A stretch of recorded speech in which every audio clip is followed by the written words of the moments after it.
آئیے تو سیکھتے ہیں کہ وضو کیسے کیا جاتا ہے۔ جب آپ وضو کرنا چاہیں تو کعبۃ اللہ شریف کی طرف منہ کر کے اونچی جگہ آپ بیٹھ جائیں، کیونکہ کعبہ شریف کی طرف منہ کر کے اونچی جگہ وضو کے لیے بیٹھنا یہ مستحب ہے۔ پھر اس کے بعد آپ وضو کے لیے نیت کر لیں کہ وضو کے لیے نیت کرنا سنت ہے۔ اگر آپ نیت نہیں کریں گے وضو تب بھی ہو جائے گا، مگر وضو کرنے کا ثواب آپ کو نیت نہ کرنے کی وجہ سے نہیں ملے گا۔ اب آپ پریشان ہوتے ہوں گے کہ وضو کی نیت کیا ہوتی ہے، تو پریشان بالکل مت ہوئیے۔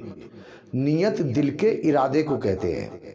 دل میں وضو کرنے کا ارادہ کر لیجئے، اس کے بعد بسم اللہ کہہ لیجئے کہ وضو کرنے سے پہلے بسم اللہ شریف کہنا سنت ہے، اور اگر آپ بسم اللہ والحمدللہ کہہ لیں گے تو جب تک آپ باوضو رہیں گے فرشتے نیکیاں لکھتے رہیں گے۔ اب دونوں ہاتھ 3 بار پہنچوں تک اچھی طریقے سے دھو لیجئے۔ پھر اس کے بعد سیدھے ہاتھ کے 3 چلو پانی سے اس طرح 3 کلیاں کیجئے کہ ہر بار منہ کے ہر پرزے پر، مطلب حلق کے کنارے تک پانی بہہ جائے، اور اگر روزہ نہ ہو تو غرغرہ بھی کر لیجئے۔ مگر اس بات کے یاد رکھیے کہ اس بیچ میں جتنے وقت تک ہم نل کا استعمال نہیں کر رہے ہیں، پانی کا استعمال نہیں کر رہے ہیں، اتنی دیر تک کے لیے آپ پانی کی ٹوٹی بند کر دیجئے، ورنہ پانی فضول بہتا رہے گا۔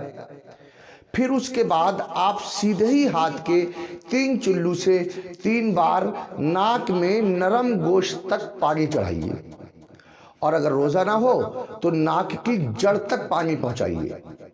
پھر الٹے ہاتھ سے ناک صاف کیجئے اور الٹے ہاتھ کی چھوٹی انگلی ناک کے سوراخوں میں ڈالیے، مگر یہ بات یاد رکھیے کہ اس بیچ آپ نل، مطلب ٹنکی جس پہ بیٹھ کے آپ وضو کر رہے ہیں، اس کو بند کر دیجئے تاکہ پانی بے وجہ نہ بہہ پائے۔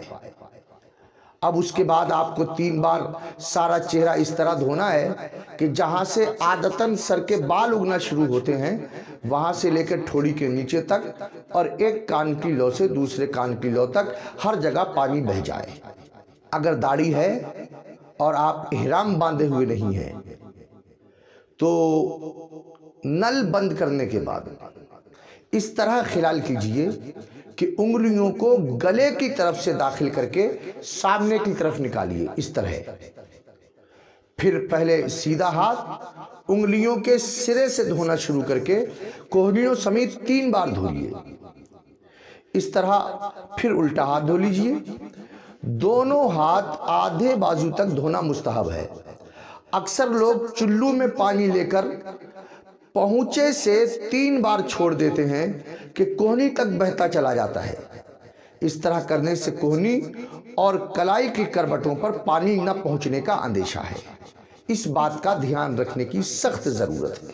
اب اس کے بعد نل بند کر دیجئے اور پھر سر کا مسح اس طرح کیجئے کہ دونوں انگوٹھے اور کلمے کی انگلیوں کو چھوڑ کر دونوں ہاتھوں کی تینوں انگلیوں کے سرے ایک دوسرے سے ملا لیجئے، اور پیشانی کے بال یا کھال پر رکھ کر کھینچتے ہوئے گدی تک اس طرح لے جائیے کہ ہتھیلیاں سر سے جدا رہیں، بالکل یوں۔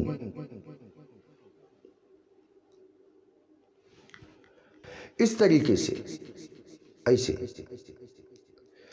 کلمے کی انگلیاں اور انگوٹھے اس دوران سر پر بالکل مس نہیں ہونے چاہیے۔ پھر کلمے کی انگلیوں سے کانوں کے اندرونی سطح کا اس طریقے سے، اور انگوٹھوں سے کانوں کے باہری سطح کا مسح کیجئے، اور چھنگ انگلیاں یعنی چھوٹی والی انگلی کان کے سوراخوں میں داخل کیجئے، اور انگلیوں کی پشت یہ ہے، اور انگلیوں کی پشت سے گردن کے پچھلے حصے کا مسح کیجئے، اس طرح سے۔ سر کا مسح کرنے سے پہلے جس ٹوٹی پر بیٹھ کر آپ وضو کر رہے ہیں اس کو اچھی طرح بند کرنے کی عادت بنا لیجئے، ورنہ بلا وجہ نل کھلا چھوڑ دینا اور یا ادھورا بند کر دینا، اس سے کیا ہوتا ہے پانی ٹپک کر ضائع ہوتا رہتا ہے، اور یہ بے وجہ پانی بہانا یہ اسراف ہے اور گناہ ہے۔